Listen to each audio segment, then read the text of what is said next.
Recording in progress. So, welcome to episode 2 of Gush Erupt to Deconstruct. I'm here with Griffin Baker. Thanks for having me, Stephen. It's a pleasure. Of course. Today we're going to be talking about the white racism course that was offered at Florida Gulf Coast University in 2018. I was actually a student of the course, and today I want to talk about the experience of students who were on campus but did not take the course. And Griffin is one of those students, so I invited him to talk today so we can really have that retrospective. It's been a couple of years since the course has been offered, and we've had a lot of developments since. I think we could both agree that in 2018, this was a really foreign topic. I mean, what do you think? I don't know. I think it's something that had, it didn't come out of nowhere. It had developed for some time. And so you get to a point where within the university faculties, and you can make broader assumptions about other universities, but specifically to FGCU, this came out of nowhere. It did not come out of nowhere. It came from a lesson plan. It came from a developed background of research, and it came from university professors that thought that they could make an instructive argument through that class. And it came from a position of university administration saying that this is something that people will sign up for and people will take the class, and we can devote time and resources to it. Cool. I know that as a student, I signed up for it mostly because I was surprised. And it was a 2000 level class. It was part of an exploratory time when I was trying to get my prerequisites done. But I was really curious. I mean, what was your first reaction when you heard that they were offering this course? I wasn't happy about it. I think, and from my position as a minority in America, I really don't think that the dialogue that the class promotes, at least from, what syllabi and resources that I could see, not having taken the class, I didn't think that it was doing something constructive. Right. Did you know anyone who was a student in the class? I did know one person who was a student in the class. I shared a European, 3,000 level political science class with them, but I don't remember their name off the top of my head right now. Okay. Did they tell you anything about the syllabi or what we discussed in class? Not well enough that I remember it now. So why don't you go ahead and give me the little, background there? Okay, sure. I think the syllabi was mostly discussing universal concepts that Black people or challenges that Black people have faced in America. Things like lower wages or access to resources, and those disparities between what minorities have available to them and what white people have available to them. I think we read...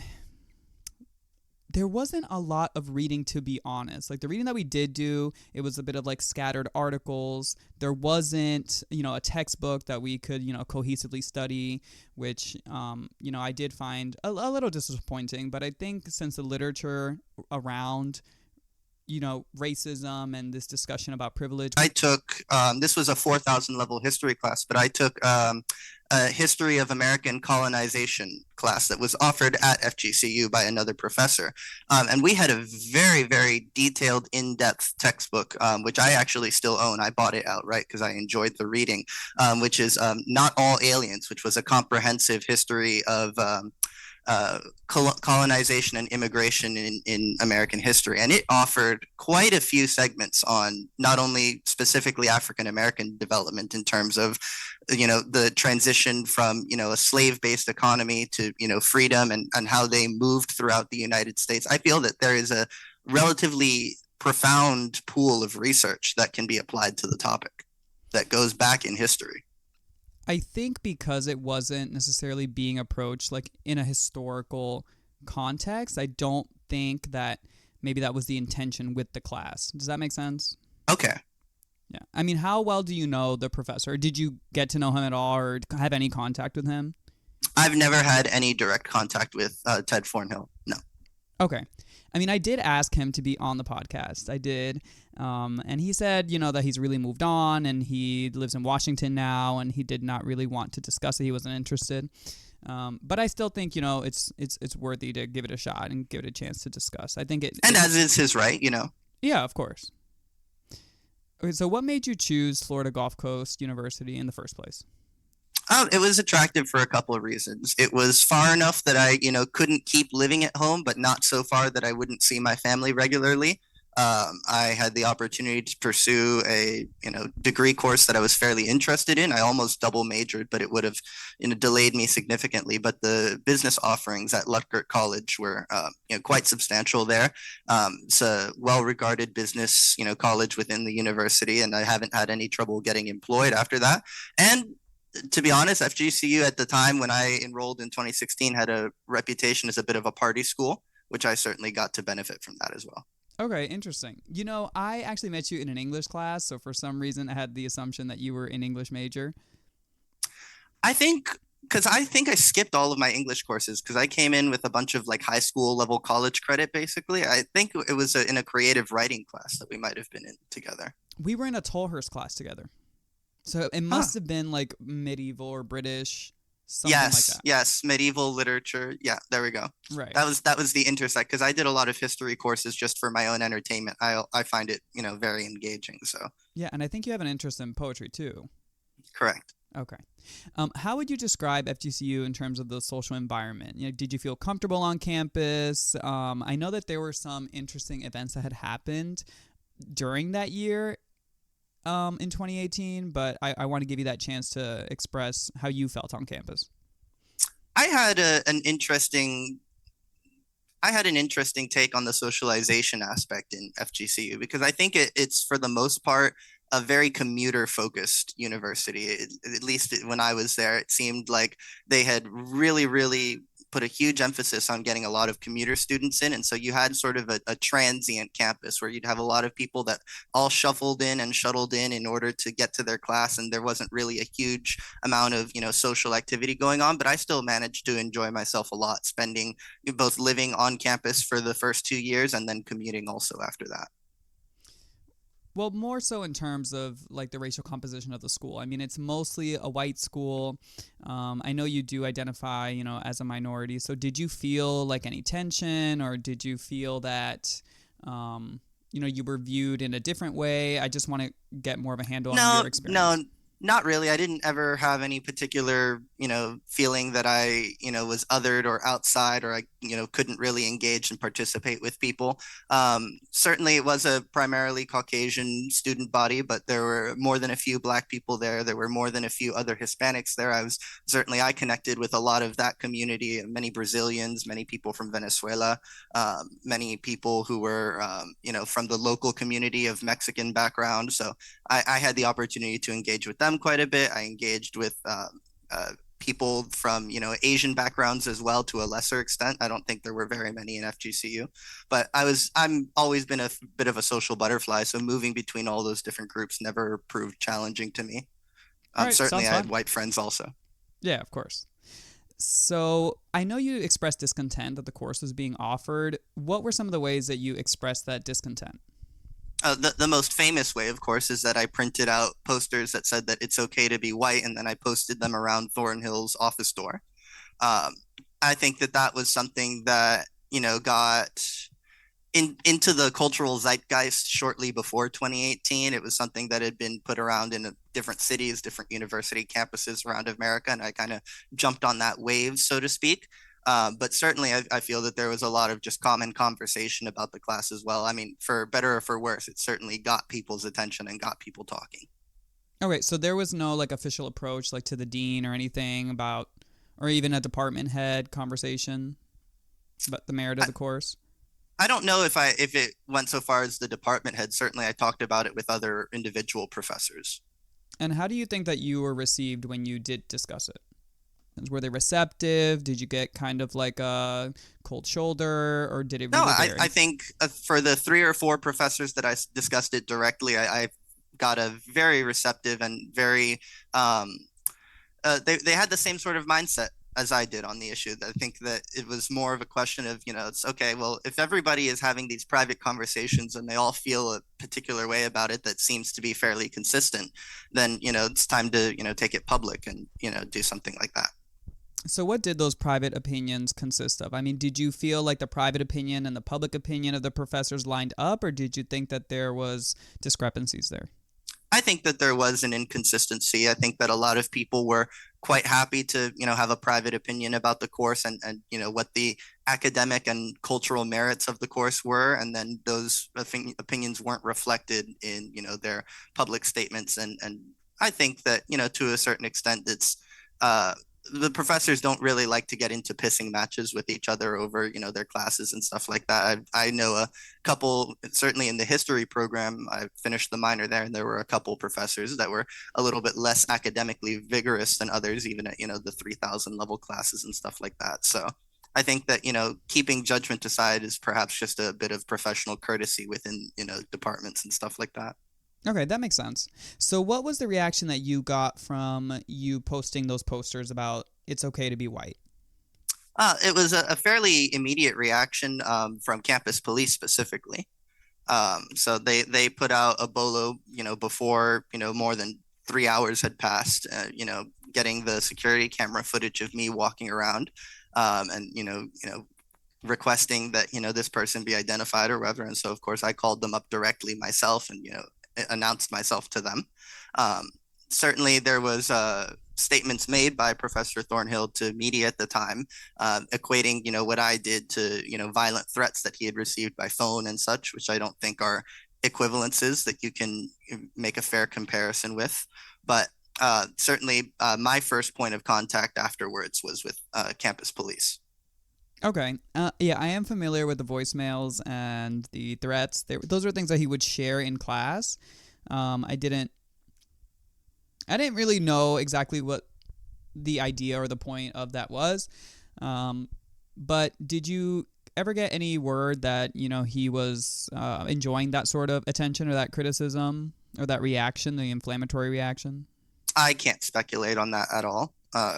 Someone that I've never had the chance to talk to face, I can, look at the statements that he has made to media, and he redirects to once again to those, same phone calls and stuff like that. But I don't feel that the action that I took by putting up posters is not only is it not an endorsement of leaving threatening voicemails on people's phones. I don't think that it is in any way tethered to it. I don't think that one action encourages the other. Okay. So what prompted you to do that? I mean, other than just thinking that the course was, you weren't happy with the fact that it was being offered, what prompted you to action? Well, I said this when I've been interviewed in the past, and it's been something that I think some people have missed on. But you vote with your money. That is my feeling. It's our political arrangement in this country. But spending money is how you best tell people, what you want. And so again and again, when I spoke with, members of the department, members of administration, where I, voiced my unhappiness with this course being offered, and they said, well, if you have a problem with it, go take the class and voice your grievances there to the professor and engage with the topic. And I said that's a disingenuous resolution to this issue, because if I choose to spend my money, to spend my tuition dollars to enroll into this class just to talk with the professor and voice my grievances, what I'm really telling the university is keep this class on the menu, keep the offering available, give it another semester, keep it going, because people are going to spend money to sit in the classroom, even if they don't necessarily want to enthusiastically engage with the material. And so to me, that seemed a very counterproductive arrangement to, actually enroll into the class. And so if you're not able to engage with the professor because he's not accepting that type of discussion at his office hours with strangers that aren't part of the class, and you're not able to engage with the administration, the only option left to you at that point is to, post a sign to the door at that point. So you did try to discuss the class with him during his office hours? Yes. Okay, and did he ever specify why he rejected your conversation? I'm not a student of his. He's not in any way accountable to me. Okay, I mean, I can see how that's fair. Well, as somebody who was in the course, he is open to other points of view, but I don't think he likes to entertain them that much. So and certainly, I don't think, and I think it's fair if you have somebody who's coming to your door just to pardon my French, bitch and complain a bit, about what you're doing without, any real, relationship to what you're doing. I don't feel that he has any need to open his door and entertain that type of conversation either. So I Sure, think that, his position is quite fair. sure. I could see that as well. So, I mean, I'm sure you have kept up with the D&I programs and the initiatives that the governor has passed to kind of eliminate them. What's your opinion on that? I have very, very happily been able to disconnect from any local Floridian and American politics over the last year that I've spent living on the other side of the planet. So, for the purposes of your podcast, why don't you give us a quick little intro? So essentially, he's passed legislation that kind of defunds these programs, and we have seen that effect on FGCU. When I went to FGCU a couple of years ago, I actually was able to complete a diversity and inclusion certificate program. So that included courses that were very specific in terms of, communicating with people of color or learning about what maybe a microaggression is or how to operate in a diverse workplace, things that were very it was very specific in nature, according to what group you were trying to communicate better with, things like that. And now it has been replaced by something called a Multicultural and Leadership Development Center. They don't seem to have those trainings anymore. And by don't seem to have, I mean they simply do not. And it's more become something about like celebrating events like Hispanic Heritage Month or Pride Month. Right. So that's kind of a big change. And we have seen that in workplaces too, where DeSantis has been successful in getting rid of diversity training and things like that. I think certainly there's a at least among the business college, which I was primarily enrolled there at FGCU during the time, and I think there was one class that I took that was part of that DNI equity and inclusion sort of bracket of offerings, and there was generally a perception amongst the business students and the business faculty that is wishy-washy, whatever, liberal good feelings, yada yada yada. It's not given too much serious thought, but I did pay attention to that, and I think one of the things that kind of sank into me was the focus on microaggressions and stuff like that. I'll to use a euphemism that I pulled a couple of times in my creative writing. I'm much more focused on macroaggressions. I think there are real grievances and real issues that can be resolved, but little petty office culture things about what made you feel comfortable and what didn't are perhaps lower on the list of priorities of things that I'd like to be resolved both in my own community and in the wider American sphere of racial relations. Certainly my community is still struggling with the idea of not committing domestic terrorism on aid for Cuba. So can you give us an example of the importance of a macroaggression versus a microaggression?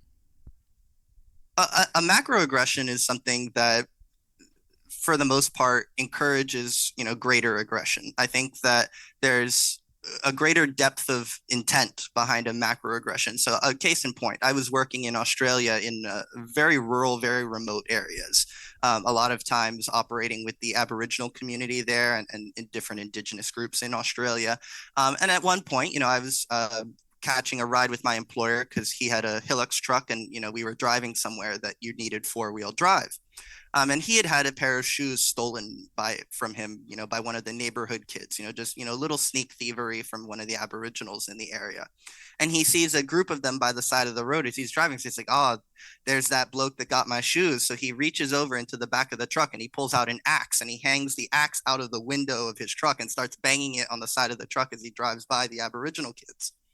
I would consider that a macroaggression and something that is much more desperately needed in terms of corrective action more than most of the things that qualify as microaggressions. Okay, so macro is more like it targets a whole group of people based off of their identity, while micro is, how would you describe a microaggression? Probably more interpersonal. I think that that's a question of interpersonal relationship rather than group on group relationship. Okay, I mean, yeah, that totally makes sense to me. That completely makes sense. So, how do you feel about that change? I mean, I know you are more concerned with macroaggressions versus microaggressions, but do you feel like D&I programs have an inherent value, or do I you? do believe that they have an inherent value, and it's actually an inherent value that is directly relevant to my workplace. I've worked in the insurance industry for many years, and that was my primary employer during the time that I was in Australia. And one of the things, being in an insurance industry focused on workers' compensation, we take care of people who are injured during the course of their gainful employment, and their employers are recovered by law to, have insurance to care for them. And so, we work to facilitate that. And one of the things that struggles that we're still struggling with, that, and this is a 30-year-old change, is that not calling it workman's compensation, because how dare women be in the workplace, and that's something that was a change that was made in the 70s, and we still are struggling to internalize that in South Florida today. And I view that that's the type of environment where you can have a lot of really good contribution from diversity, equity, and inclusion programs. um, Not just, of course, with gender, but once again, not so much as a behavioral microaggression sort of thing, but as a, this is me as a man in the workplace being hostile to the idea of women in the workplace blanket. I think that was where diversity and equity have a lot of ground that I think they can do some good coverage on. Okay. Were there any assumptions made about you after the kind of reaction that you had on campus posting the posters? I've actually had, for the most part, at least in the Fort Myers area, fairly positive reactions to that. I went to job applications, and of course, it came up during background searches and stuff like that, as employers are doing a little bit of investigating into me. And for the most part, they had positive things to say about what they did. I think that also comes from the fact that there was perhaps a dramatic overreaction to what I feel is a very affirmative statement. It's okay to be white. We don't need to have white people constantly punish themselves and whip themselves. And if you'll allow me to go on a small tangent, but I've always felt that what was culturally going on at the time with the white racism and everything was very, it reminded me of the Catholic Church, which I don't have a strong opinion of. It always reeked of original sin, and because you were white and because of what your parents did, you need to apologize and you need to atone and prostrate yourself to other people. And I've always rejected that. Certainly, I rejected it when the Catholic Church told me to do it, and I rejected it in this context as well. So do you think moving forward, from 2018, do you think that train of thought or that belief has gotten worse, or do you think it's gotten better? Where would you say that we're at as a society now? I think it diminished. I think it was perhaps part of COVID that people's minds just got put onto other stuff, and certainly there's been other issues of racism that have made the news. There's been major protests, major riots, and stuff like that that have happened over the issues of police treatment of minorities. But the where we were at specifically at that time, I think that wave has kind of crested and then diminished to a certain extent. I think people are less focused on examining the multi-generational institutional racism and the entrenchment of wealth and power that came with that. Okay. Any other thoughts that you just have on the matter in terms of um, what changes maybe you would like to see on university campus or? Personally, it's been a while since I've set foot on FGCU. If I chose to go back for a master's, I'm not necessarily certain that I would pursue that at FGCU.